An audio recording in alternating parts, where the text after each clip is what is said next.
Welcome to the Ghana ICT Hub, a partnership between MTN Ghana and the Government of Ghana through the Ministry of Communications and Digitization. MTN pledged to support Ghana's digitization agenda in line with its ambition to lead the delivery of digital solutions for Africa's progress. In fulfillment of this pledge, MTN Ghana has committed $25 million toward the realization of the Ghana ICT Hub project. The objectives of the Ghana ICT Hub project is anchored on the following: to create an ICT-enabled environment for human capital and ICT skills development, to develop an ICT ecosystem through remote access delivery to facilitate job.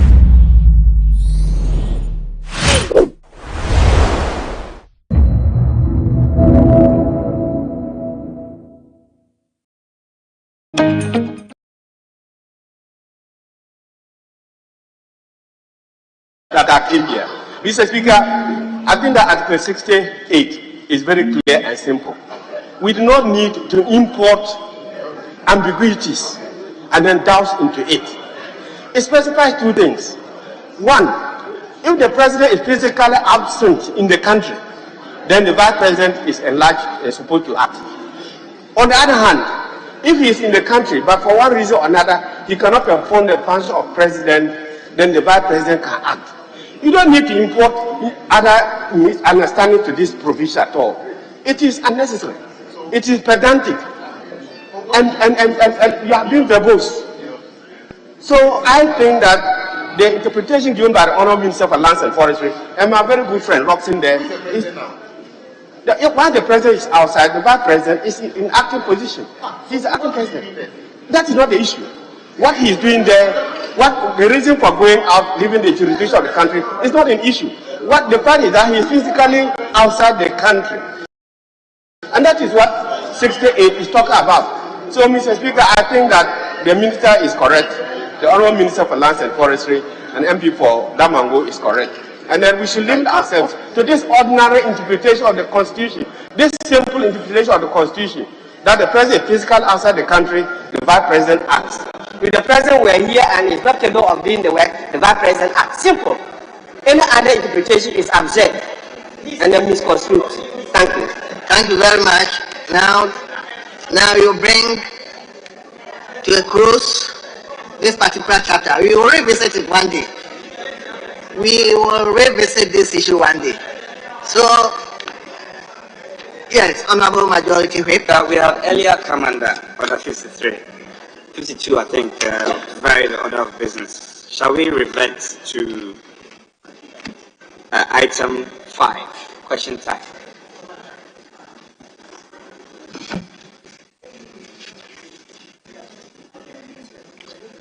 Honorable members, let me invite you to page 2. Item listed 5 questions. Honorable Minister for Lands and Natural Resources, you take the appropriate seat.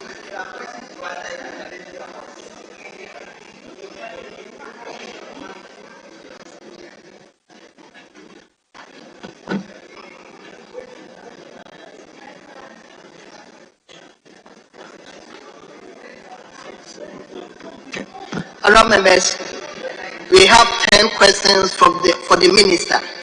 10 questions.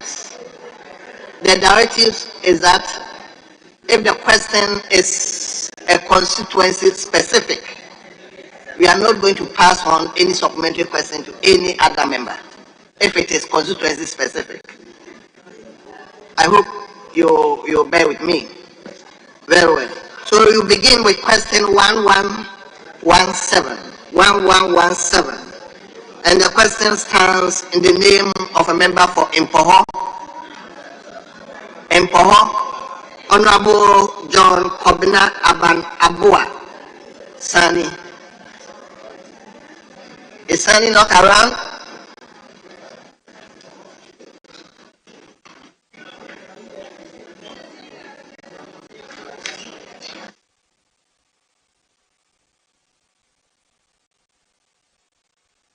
Mr. Speaker, with your leave, I rise to ask a question on behalf of Honorable John.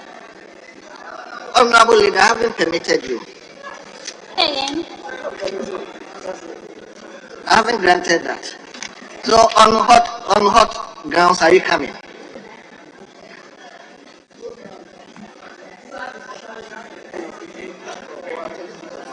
He is attending to constituency business and has asked that I have a question on his behalf. On hot grounds based on our standing orders. That's 68.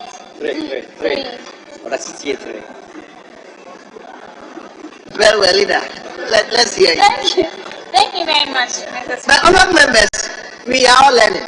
So when I ask that, upon what grounds is she coming, don't take it that I'm personally attacking her. No. So we are all learning. I think last week this issue came up, and we advised ourselves that if the owner of the question is not here, the one who is asking the question on behalf of the owner should have even sought permission, prior permission, as per our standing order 68.3. So, Honorable Leader, you may ask the question. Thank you very much, Mr. Speaker, for the opportunity. I rise to ask the Minister for Lands and Natural Resources about the plans being taken by the Ministry to tackle the wanton destruction of cocoa farms, especially in the Wassa, Fiase, and Wassa Amenfi areas by illegal miners from their activities. Thank you, Mr. Speaker. Thank you very much, Honorable Minister.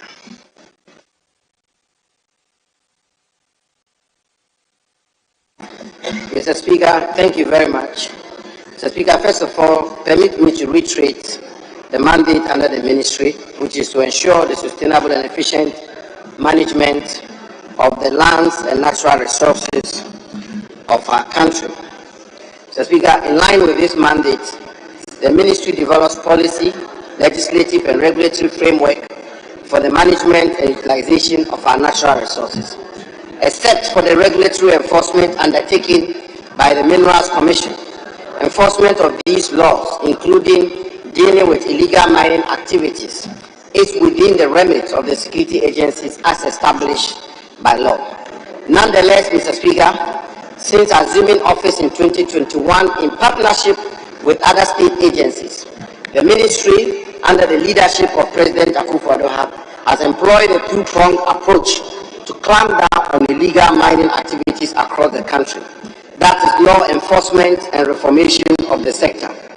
These include the revamping of the community mining schemes, the introduction of the mercury-free gold processing equipment known as the gold catcher, the launch of the National Alternative Employment and Livelihood Program to provide alternative sources of livelihood to those engaged in illegal and unsustainable mining practices, the retooling of the Inspectorate Division of the Minerals Commission, and recruitment of more mine inspectors to enforce mining regulations, as well as the establishment of small-scale mining committees in accordance with Section 92 of the Minerals and Mining Act 206, Act 703.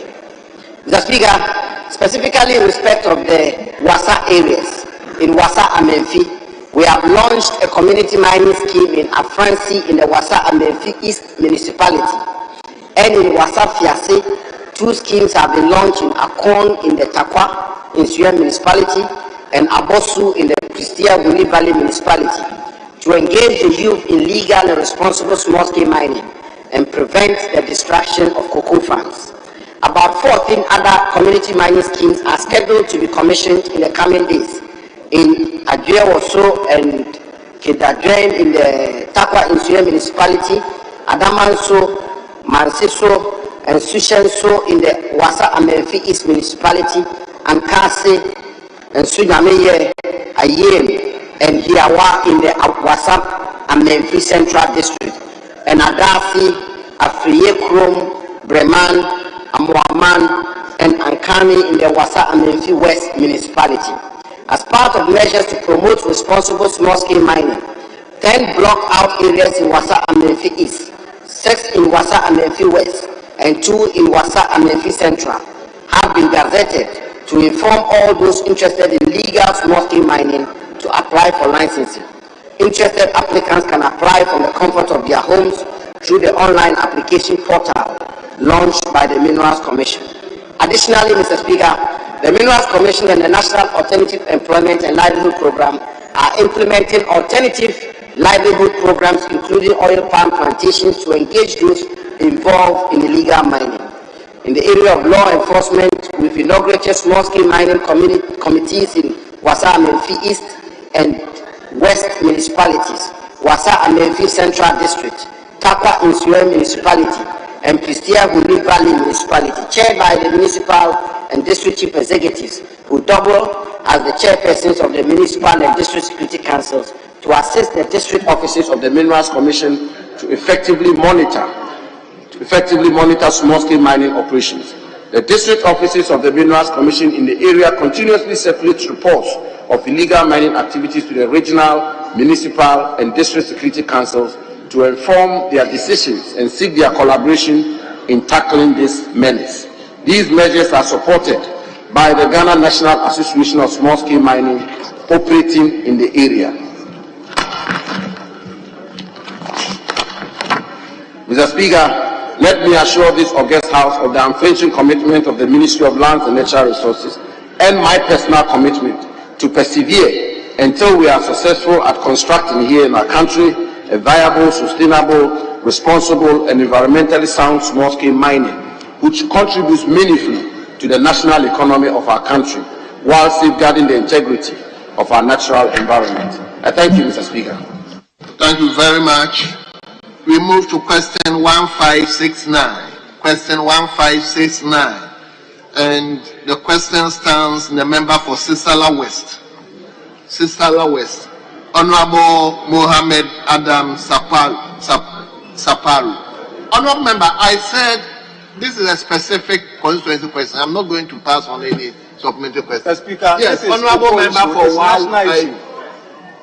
It's a national issue. Sisala West. Thank you, Mr. Speaker. Mr. Speaker, I rise to ask the Minister for Lands and Natural Resources whether owners of the land secured for the Marine Drive project in Accra have been compensated. Thank you. Yes, Honorable Minister.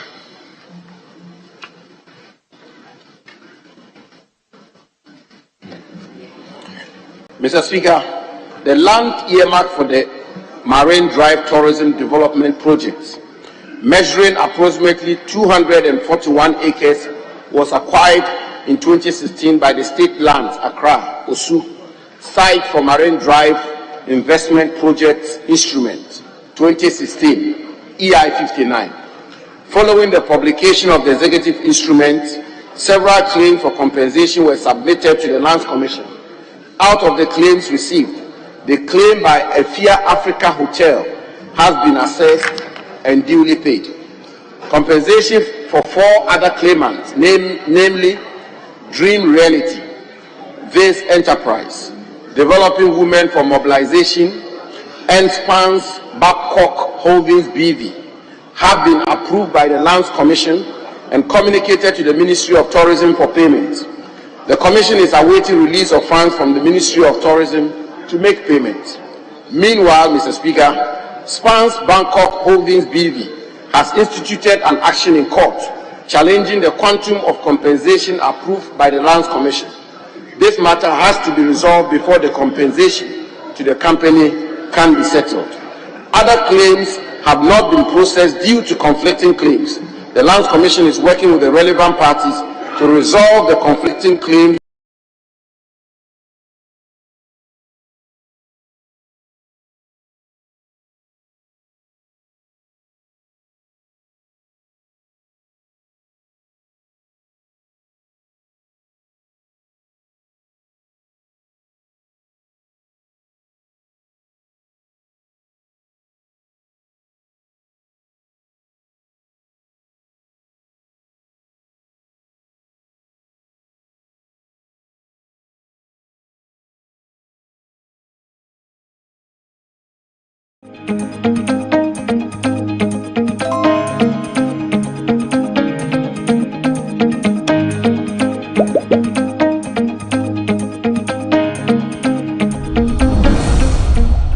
Welcome to the Ghana ICT Hub, a partnership between MTN Ghana and the Government of Ghana through the Ministry of Communications and Digitization. MTN pledged to support Ghana's digitization agenda in line with its ambition to lead the delivery of digital solutions for Africa's progress. In fulfillment of this pledge, MTN Ghana has committed $25 million toward the realization of the Ghana ICT Hub project. The objectives of the Ghana ICT Hub project is anchored on the following: to create an ICT-enabled environment for human capital and ICT skills development, to develop an ICT ecosystem through remote access delivery to facilitate job creation for national development, to provide a modern, state-of-the-art physical infrastructure to serve as a pillar for the digital Ghana agenda. The physical infrastructure, when completed, will provide 4,000 square meters of space with the following facilities: laboratories for technology training and research, innovation hub,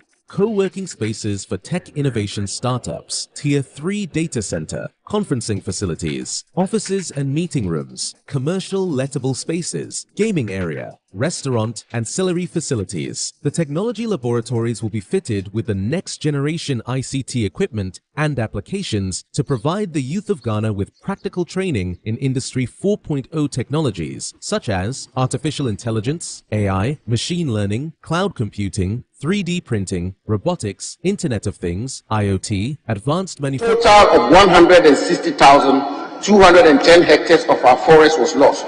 Yet, between 1963 and 2016, a period of 53 years, only 157,300 hectares of forest was cultivated, less than the amount of forest lost in just 5 years. Mr. Speaker, since 2017,